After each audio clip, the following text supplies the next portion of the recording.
Hi, welcome to my channel, and let us hear a new bedtime story. Leo the Lion and the Young Hunter. In the middle of a wide, warm savanna, under a giant baobab tree, lay a lion named Leo. His mane was golden like the sun, and his eyes were wise and kind. One afternoon, while Leo was resting in the shade, he heard someone walking through the grass crunch, crunch, crunch.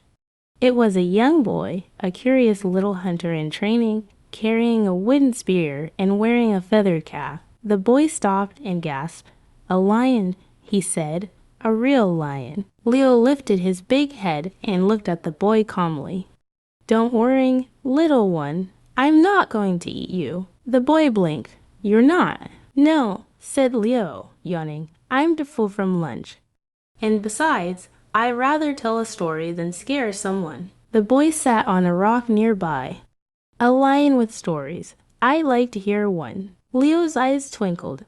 "Then I shall tell you the tale of how I became the king of the jungle." He took a deep breath and began. "When I was a tiny cub, I was no bigger than a rabbit. I used to tumble when I walked and hide behind my mama when I heard thunder.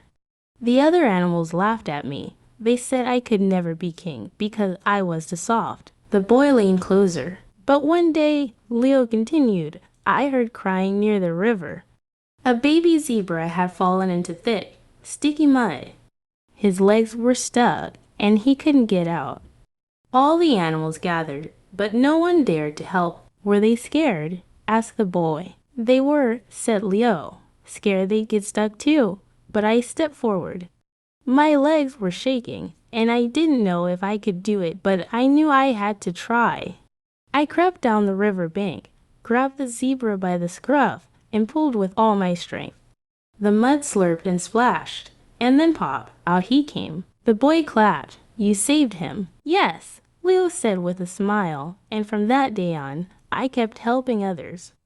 I stopped fights, protected the little ones, and listened to every creature.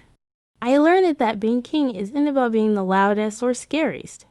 It's about being brave, fair, and kind." The boy nodded. "That's the best kind of king." Leo looked at him kindly, and the best kind of hunter is one who listens, learns, and respects every creature. The boy smiled. "I want to be that kind of hunter." And so, under the great tree, the lion and the hunter sat together, sharing stories, learning from each other, and becoming unlikely friends. The end.